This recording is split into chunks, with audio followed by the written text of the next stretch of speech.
여러분, 로미오와 줄리엣의 주인공 줄리엣이 몇 살이었는지 아세요? 몇 살이었을 것 같으세요? 예. 그 책에 보면 14살 생일을 2주 앞뒀다라고 하는 대목이 나와요. 그러니까 만 13살. 굉장히 조숙했던 거예요. 아마 그렇게 어렸으니까 그냥 물불 안 가리고 사랑을 했는지도 모르겠습니다. 한국판 로미오와 줄리엣이라고 할 수 있을까요? 춘향전에 나오는 춘향이는 몇 살이었어요? 이팔 청춘이죠. 16살이었습니다. 얘들도 굉장히 조숙했던 것 같아요. 16살에 만나서 백년가약을 맺고 그리고 부부가 되었습니다. 하지만 이 이도령은 이제 부친을 따라서 한양으로 가고 춘향이는 백년가약을 지키며 이몽룡을 기다리다가 변사또의 수청을 거절하고 옥에 갇히는 신세가 되지 않습니까? 그러니 이 춘향의 어머니 월매는 얼마나 속이 터졌겠습니까? 그러던 어느 날 이몽룡이 나타납니다. 어떤 모습으로 나타났죠? 거지 꼬락서니를 하고 나타났습니다. 춘향의 어머니 월매는 하늘이 무너지는 절망을 느끼고 이 이몽룡을 문전박대합니다. 우리가 잘 아는 이야기인데 뭐 춘향전 얘기 모르시는 분은 없죠. 그러니까 너무 잘 알다 보니까 읽어보신 분도 거의 없어요. 그냥 그런 얘기는 다 알지만 근데 이게 왜 이렇게 유명하냐 하면 그 안에 굉장한 메시지도 담겨있고 또 철학도 담겨있고 시대정신도 담겨있고 또 그 문학적인 그 것들이 굉장히 아름답거든요. 한번 읽어보실 수 있게 바랍니다. 아무튼 이 이몽룡이 이제 장모를 찾아왔을 때 문전박대하고 얼마나 천대받는지 몰라요. 보면 밥 한 그릇 주지 않으니까 이 향단이가 겨우 차려준 밥을 이제 허겁지겁 먹으면서 봐봐 너 본지 언제더냐 그러면서 밥을 먹는 그런 장면들이 있습니다. 우리 같으면 장모가 그렇게 푸대접하면 그냥 상을 뒤엎고 나와버렸을 거예요. 그런데 이몽룡은 그렇게 하지 않습니다. 너무나 태연해요. 왜 그렇게 태어날 수 있었을까요? 자기가 거지가 아니기 때문이에요. 자기의 신분이 암행어사였기 때문입니다. 여러분, 남들의 시선이 어떻든지 자기 인식이 분명한 사람은 흔들리지 않습니다. 내가 나를 어떤 존재로 인식하고 있느냐, 거기에 따라 사는 꼴이 달라지고 그 인간됨 또한 달라지게 되어 있는 것입니다. 그러므로 자기를 어떤 존재로 인식하고 자기 삶에 어떤 의미와 가치를 부여하느냐, 이게 대단히 중요해요. 물론 타인으로부터 받는 객관적인 평가가 내가 누구냐를 인식하는 데 영향을 미치기도 하죠. 어릴 적부터 보는 사람마다 자기를 장군감이라고 칭찬하는 소리를 듣고 자라다 보면 자기도 자기가 그런 줄 알게 되고 또 그런 모습으로 가게 돼 있습니다.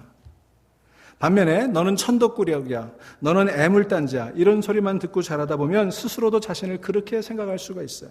나는 천덕꾸러기야, 나는 애물단지야. 그러면서 그런 의식에서 헤어나지 못하고 열등감에 빠져 사는 경우들도 종종 있습니다. 사람은요, 굉장히 타인에게 의존적인 존재예요. 남들이 나를 어떻게 생각하고 대하느냐가 하루의 풍경 그리고 내 삶의 때가를 결정하기도 합니다. 그래서 아무것도 아닌 남들의 말에 또 남들의 표정에 남들의 몸짓 하나에 희비가 교차하고 행복과 불행의 화살표가 달라지기도 하는 것입니다. 특히 우리 한국인들은요, 남의 시선을 굉장히 의식해요. 그러다 보니까 자존감이 굉장히 낮은 것으로 알려져 있습니다. 실제로 미국의 브래들리 대학의 심리학과에서 전 세계 53개국 1만 7천 명을 대상으로 조사를 한 적이 있는데 그 셀프 이스팀, 자존감이 얼마나 되느냐 이것을 조사했더니 한국은 조사 대상 53개국 가운데 44위를 차지했다고 그래요. 우리는 늘 타인의 시선을 의식하고 이런 체면 문화 속에 살아가게 됩니다. 하지만 여러분, 내가 누구냐, 이 자기 인식, 자존감의 최종적인 책임은 역시 그 자신에게 있다고 하는 것입니다.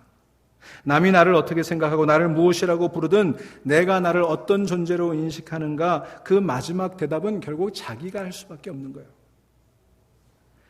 이렇게 객관적인 평가에 좌우되지 않는 주관적인 인식, 이것이 삶의 의미와 가치를 부여하는 데 있어서 무엇보다도 중요하다고 하는 것입니다. 그리고 이러한 주관적인 인식, 내가 나를 누구로 인식하느냐, 이것을 거쳐서 형성된 내 생각, 내 사고방식, 이것이 바로 신앙, 신념, 이렇게 부르는 것입니다. 나는 누구인가? Who am I? 여러분, 우리가 이 나는 누구인가라고 하는 이 물음에 대해서 대답을 갖고 사는 게 신앙 아니겠어요? 신앙이라고 하는 건 내가 누구냐에 대한 나의 답을 갖는 거예요. 그리고 우리는 그 대답을 예수 그리스도를 통해서 찾았다고 믿기 때문에 우리를 그리스도인이라고 부르는 거예요. 내가 누구냐라고 하는 정체성을 예수 그리스도를 통해서 얻었다. 그래서 그리스도인인 거예요. 그렇다면 신앙 안에서 나는 누구인가? Who am I? 여러분 레미제라블이라는 영화에 보시면 이 아주 유명한 아리아가 나오죠. Who am I? 나는 누구냐? 사랑하는 여러분, 신앙 안에서 인식되는 나는 누구이냐? 저와 여러분들은 나는 하나님의 딸이고 하나님의 아들인 줄로 믿으시기 바랍니다. 그것도 그냥 아들, 그냥 딸이 아니라 사랑받는 하나님의 자녀예요. 에베소서 5장 1장에 분명히 선언하고 있습니다. 우리는 하나님의 사랑받는 자녀다. 여러분 믿으십니까? 예. 예수 그리스도의 빛에 비추어서 보니까 그렇다는 거예요. 세상은 나를 애물단지로 취급하고 세상은 나를 천독꾸러기로 여겨왔고 세상은 아무도 나를 사랑해 주지 않았는데 그러나 예수 그리스도를 통해서 나를 보니까 하나님의 사랑받는 자녀들라는 거예요. 우리 자신을 하나님의 딸과 아들로 인식하고 그 인식을 통해 우리의 삶의 가치와 의미를 새롭게 부여하는 데에 우리 신앙의 참뜻이 있습니다. 우리가 자기 자신을 하나님의 아들이요 하나님의 딸이라고 인식하는 데서부터 우리 존재는 자리매김이 달라지게 되어 있어요. 내 삶의 존귀성을 회복할 수 있게 되는 것입니다. 여러분 이 아침에 여러분의 존귀성을 회복하실 수 있기를 주의 이름으로 간절히 축원합니다. 오늘 본문 로마서 9장 25절에 나오는 말씀, 내가 내 백성 아닌 자를 내 백성이라 사랑하지 아니한 자를 사랑한 자라 부르리라 하는 말뜻이 바로 그것입니다. 다시 말해서 하나님을 통해서 우리는 사랑받는 자녀가 됐다는 거예요. 세상 어느 누구도 나를 사랑하지 않는데 하나님이 나를 사랑하신다는 거예요. 하나님이 나를 사랑하시고 하나님으로부터 사랑받는 나라고 하는 이 인식, 이것이야말로 우리 신앙의 근본이 되어야 하지 않겠습니까? 그런데 여기서만 끝나잖아요. 문제가 하나 있어요. 문제는 뭐냐면 이러한 인식의 배경에 어떤 경험이 있느냐 하는 것입니다. 즉 내가 사랑받았다고 느끼는데 어느 때 그런 느낌을 갖게 되었냐는 거예요. 어떤 사건을 통해 내가 하나님께 사랑받는 자녀라고 하는 그런 인식에 이르게 되었나, 이게 중요한 거예요.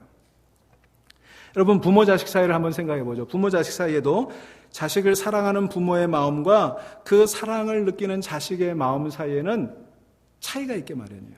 그죠? 부모는 진정으로 사랑해서 모든 것들을 다 주면서 때로는 그 자식을 위해서 꾸짖기도 하고 매를 들기도 하는데 자식은 그럴 때 부모님이 나를 사랑하지 않는 것처럼 느끼는 거예요. 부모가 주는 사랑과 그것을 느끼는 자식의 사랑이 다른 거예요. 그래서 나에게 한없이 뭘 주기만 할 때는 엄마가 그렇게 사랑스럽다가도 나에게 조금 꾸중을 하면 뭐라고 그래요 아이들이? 엄마 미워! 엄마 미워. 여러분 그런 말 많이 하고 자라셨죠? 부모는 진정으로 사랑을 해서 꾸짖기도 하고 매를 들기도 하는데 자식은 그걸 사랑으로 느끼지 못합니다. 자식이 생각하는 사랑과 부모가 주는 사랑에 그만큼 차이가 있는 거예요. 부모 사랑도 자식의 입장에서는 자기 본위로 생각하게 마련이에요. 그래서 여러분 우리가 어렸을 때 자라면서 한 번쯤 이런 생각, 아니 한 번쯤이 아니라 굉장히 많이 이런 생각하죠. 나는 틀림없이 주워온 자식일 거야. 나는 분명히 주워온 게 틀림없어. 왜 그렇습니까? 부모의 사랑을 내가 다르게 생각하기 때문에 그래요. 그 사랑에 대한 인식의 차이가 있기 때문에 그래요. 오늘 본문을 보면요. 우리가 19절부터 읽었습니다만 16절에 보시면 긍휼히 여기시는 하나님이라는 표현이 나와요. 하나님은 긍휼의 하나님이라는 거예요. 자비의 하나님이라는 거예요. 그런데 오늘 본문이 시작하는 19절에 보면 이렇게 반문하는 거예요. 그렇다면 왜 긍휼의 하나님께서 사람의 잘못을 책망하시느냐? Then why does God still blame us? 하나님이 나를 사랑하신다면 나를 이렇게 내버려 둘 리가 없지 않느냐? 하나님이 나를 사랑하신다고 하는데 왜 내 기도에 응답해 주시지 않느냐? 하나님이 나를 사랑하신다고 하면서 나를 이 고통 가운데 버려두시는 이유가 무엇이냐? 이렇게 반문할 수 있다는 거예요. 이런 질문, 이런 오해가 바로 사랑을 서로 어떻게 느끼느냐의 차이에서 비롯된 거 아니겠어요? 나는 주워온 자식이 틀림없어 라고 하는 그 인식이 바로 이런 오해에서 오는 거죠. 우리가 미숙할 때는 이런 오해를 왕왕하게 되는 거예요. 그래서 어려서는 그렇게 많이 오해했던 거예요. 그 오해 중에 하나가 오늘 본문 속에서 우리가 생각해보는 남은 자라고 하는 의식이에요. 남은 자.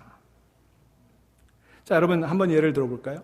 자식이 많은 어떤 집에서 하루는 아버지가 자녀들을 데리고 소풍을 가는데 유독 큰아들만은 집에 남아있으라고 말씀을 하셨어요. 그러면 그 집에 남겨진 이 자식은 아버지의 사랑과 관심으로부터 벗어났다라고 하는 그런 생각을 가지게 될 것입니다. 소외감을 느낄 거예요. 다른 자녀들은 다 사랑하는데 나만 사랑하지 않는 것 같은, 그래서 나 혼자 집을 지키라고 남겨둔 것 같은 그런 버림받은 느낌을 가지게 될 것입니다. 그런데 여러분, 오늘 아침 우리가 함께 나눌 질문은 이거예요. 지금 우리들에게도 여전히 이런 생각이 없느냐 하는 겁니다. 우리 살아가면서 이런 생각을 하며 살아갈 때가 있잖아요. 남들은 모두들 신앙 안에서 하나님의 축복을 받았노라고 간증할 때 그런 축복에서 나는 왜 배제되었는가 하는 의심이 생기지 않던가요? 건강의 축복과 물질적인 축복을 이러저러하게 받았다고 자랑하듯 증거해 보이는 그 사람들 속에서 나만 그런 축복에서 예외가 된 것 같아서 내 빈손이 허전해지는, 하나님으로부터 외면당한 의붓자식 같은 그런 느낌이 들 때가 없었습니까?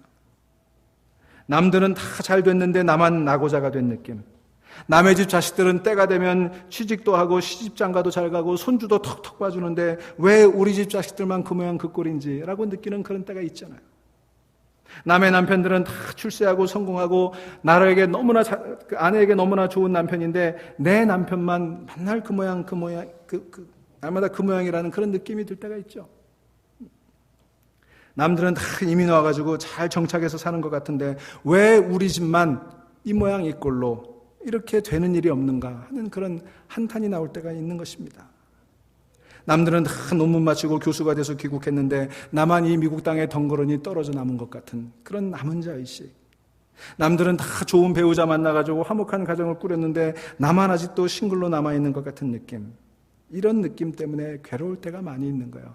그래서 나는 버린 자식인가 봐. 나는 주워온 자식인가 봐. 이런 생각을 하는 거죠.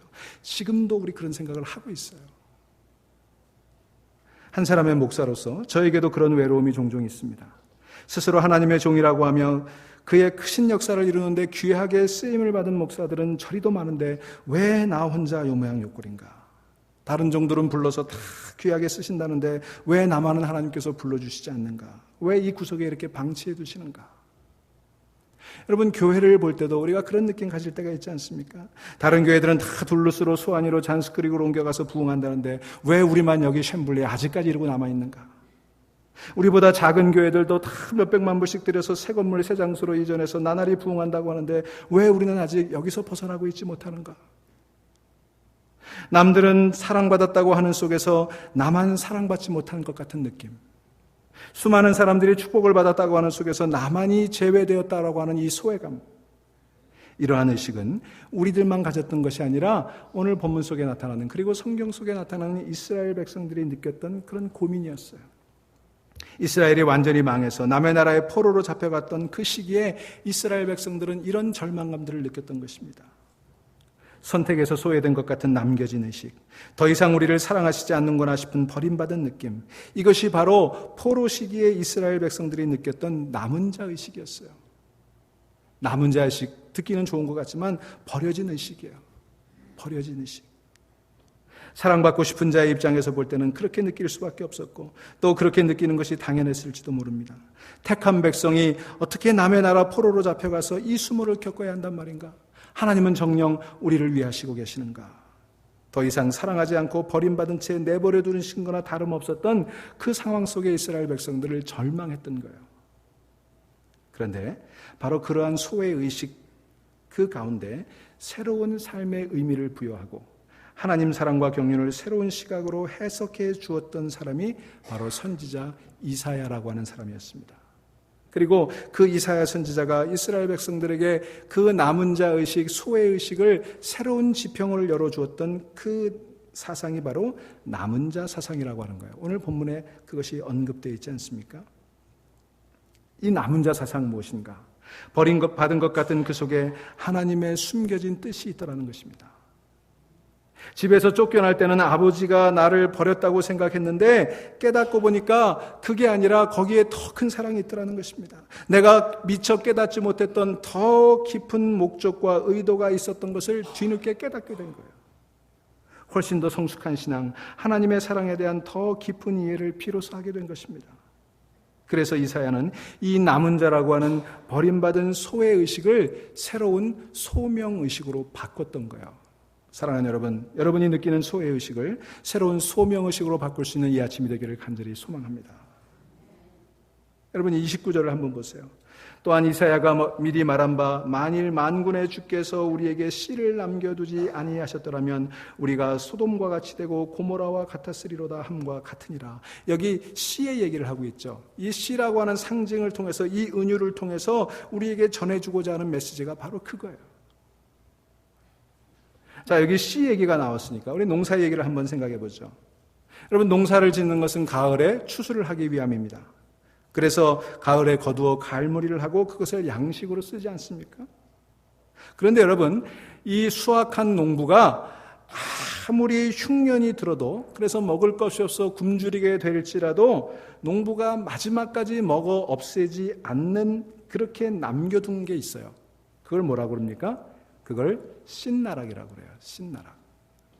우리가 귀신 씨나락 까먹는 소리라고 할 때 그 씨나락이라고 하는 것이 이 씨나락, 이 사투리인데 벽시의 사투리죠. 종자라는 뜻입니다. 종자.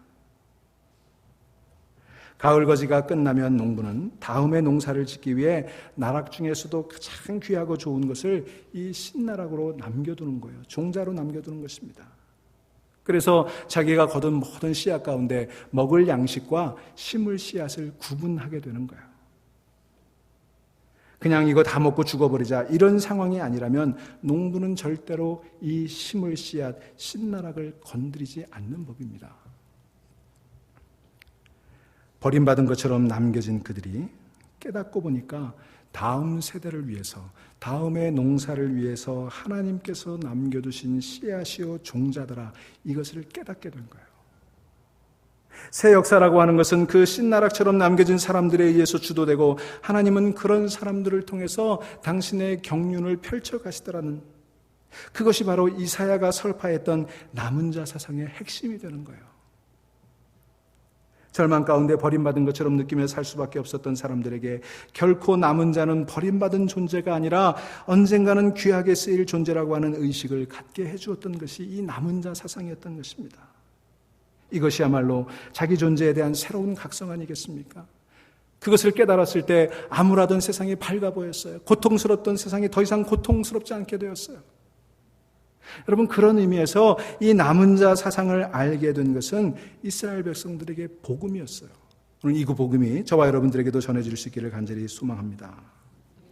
이 남은 자 의식이 여러분들 속에 새로운 각성으로 또 성숙한 믿음으로 뿌리내리기를 간절히 소망합니다. 여러분, 오늘 본문 27절 말씀, 이스라엘 자손이 바다의 모래같이 많을지라도 남은 자만이 구원을 얻을 것이다. 이 말씀이 진정 우리들 속에서 아멘으로 받아들여질 수 있으려면 이 역사 속에서 하나님이 나에게 또 우리에게 의도하시는 뜻을 분명히 거머잡고 그것을 놓치지 말아야 되는 것입니다. 그냥 현실만 보는 게 아니라 그 현실 속에서 하나님께서 나에게 뜻하시는 게 무엇인가를 깨달아야 되는 거예요. 여러분, 이스라엘 자손이 바다의 모래와 같을지라도 남은 자만이 구원을 받는다. 여러분, 오늘의 한국 기독교가 어떻습니까? 한국 기독교는 선교 100년 만에 1000만 성도를 자랑하게 되었습니다. 인구 4분의 1이 기독교인이 되는 놀라운 기적을 이루었습니다. 이것은 정녕 하나님께서 이루신 역사죠. 세계 30대 대형교회 가운데 한국교회가 3분의 2나 차지했다고 합니다. 우리 이민교회도 마찬가지 아닙니까? 미주 지역에만 한인교회가 5,000개에 육박하게 되었어요. 남가주에 있는 대형교회들은요, 예산만 1,000만 달러가 넘는 교회들이 수두룩합니다. 어떤 통계에 보니까 남가주에 있는 10대 교회 주일 식사 친교비가 100만 불이 넘었대요. 한 교회 평균 10만 불 이상 주일 점심 식사비로 나가는 그런 형진교육이 되었어요. 이런 통계들을 접할 때마다 우리는 정말 한국의 교회가 바닷가 모래처럼 왕성해지는 것을 느끼지만, 동시에 우리는 어쩌면 하나님의 축복에서 우리만 배제되었나라고 하는 그런 소위 의붓자식 같고 하나님의 크신 경륜 속에서 아무 쓸모없는 그릇 같은 그런 소외감을 느낄 수 있게 되는 것입니다. 하지만 여러분, 지금 교회들이 비대할 대로 비대해서 그 비리와 부패는 일반 세상의 부패를 넘어설 정도가 되었어요. 바야흐로 교회 개혁의 요구가 비등하고 한국교회 이대로는 안 되겠다는 자탄이 증대하고 있습니다. 과연 교회가 달라져야 된다면 어떻게 달라져야 할까? 그 새로운 역사는 어디서부터 어떻게 시작해야 될까? 여러분, 그 새로운 역사를 위해서 하나님은 지금 우리를 이 버림받은 것 같은 자리에 남겨두고 계신지도 모르는 것입니다. 다음 세대의 씨앗으로 새로운 교회의 종자들로 우리를 연단하기 위해서 하나님은 수천 수만 에이커의 논밭을 다 마다하시고 한쪽 귀퉁이 작은 묘판 같은 곳에 우리를 심어두셨는지도 모르는 것입니다. 저는 하나님께서 우리를 그렇게 쓰시기를 소망하고 또 그렇게 쓰시리라 믿어 의심치 않습니다. 하나님께서는 화려하고 웅장한 그 교회들 한쪽 모퉁이에 다음 세대의 교회를 위한 종자로 쓰일 작은 자들, 적은 자들을 남겨두셨을 것입니다. 지금 이 시대 속에서는 버림받은 것 같아 보일지라도 그 버림받은 자야말로 참다운 의미의 선택을 받은 자임을 깨달을 수 있기를 주의 이름으로 간절히 축원합니다. 여러분, 그게 어디 교회뿐이겠습니까? 어느 집안에나 어느 직장에나 다 남은 자가 있어야 되는 거예요. 몰락한 것 같은 우리 집안에도 내가 남은 자가 되어야 하는 것입니다. 다 망해가는 것 같은 우리 직장에도 내가 남은 자가 되어야 되는 거예요. 나라나 민족적인 차원에서도 종자처럼 신나락처럼 다음 세대를 위해 남겨진 자가 있어야 되는 거예요. 그 신나락이 있을 때 거기 소망이 있는 거예요. 새하늘 새 땅도 새 사람에 의해서만 가능하기 때문인 것입니다. 사랑하는 여러분, 바로 저와 여러분들이 이 시대, 다음 시대를 향한 하나님의 새하늘과 새 땅을 위해 남겨진 남은 자들, 하나님의 신나락들이 될 수 있기를 주의 이름으로 간절히 축원합니다. 바로 여러분들이, 특별히 우리 교회 안에 있는 젊은 세대들이 이 사회와 교회 속에서는 다음 세대를 위해 남겨진 신나락들이요 종자들 아니겠습니까? 하나님께서 다음 농사를 위해 우리를 종자로 남겨두셨다는 것을 진정 믿는다면 우리가 공부를 해도 남 다를 수밖에 없지 않겠습니까? 장사를 해도 남 하는 식으로 해서는 안 되지 않겠습니까? 믿음 생활도 남들 믿는 대로 그렇게 할 수밖에 없다는 것을 깨달을 수 있어야 되는 거예요. 나는 남은 자이기 때문에, 나는 하나님의 신나라이기 때문에. 지금은 비록 보잘것없고 지금은 비록 아무것도 이룬 것이 없는 것처럼 한쪽 구퉁이에 심어져 있지만, 그러나 언젠가 햇빛 밝은 날 우리들의 이야기가 역사로 말할 때가 있게 될 것을 믿으실 수 있기를 간절히 소망합니다. 다른 형제 모두 데리고 소풍 가는 날 아버지가 나만을 집에 남겨두신 그 뜻을 알 수만 있다면 하나님은 나를 다른 형제들과 달리 사랑한다고 생각하는 여러분 되시기를 바랍니다. 여러분, 남다른 사랑을 내가 받고 있는 거예요. 다른 자식 다 먹이면서 나만 굶기는 것 같더라도 소외된 것 같은 그 속에 더 깊은 선택의 비밀이 있음을 믿으실 수 있기를 간절히 바랍니다. 여러분, 우리 옛말에 의붓자식은 겨울에 솜옷을 지어 입혀도 친자식은 솜 대신 갈꽃을 넣어 춥게 키웠다는 얘기가 있잖아요. 뜻한 바가 있기 때문에, 남은 자로 세웠기 때문에 그런 것입니다. 여러분, 한번 이런 그림을 상상해 보실까요? 아버지가 특별히 날 사랑하셔서 이 좋은 것 양손에 잔뜩 쥐어주셨다고 자랑하는 그 형제들 속에, 그래서 아빠 I love you, daddy I love you 그렇게 흐뭇해하고 그렇게 싱글벙글거리는 그 자녀들 속에, 그 형제들 속에 빈손으로 있으면서도 빙긋이 웃을 수 있는 그런 자녀가 있다면 아버지는 그를 눈여겨보시지 않겠어요? 우리들의 모습은 양손에 떡을 들고 그 떡을 주시는 아버지가 좋다고 그렇게 싱글벙글하지만 아무것도 손에 남겨주시지 않은 그 아버지를 보면서도 그 기쁜 뜻을 헤아리기에 남들이 알 수 없는, 남들이 이해할 수 없는 그 흐뭇한 미소를 짓는 모습이야말로 성숙한 그리스도인의 모습이 아니겠습니까? 저는 저와 여러분들의 얼굴에 그런 미소가 번졌으면 좋겠어요. 아버지와 나만이 알 수 있는 미소.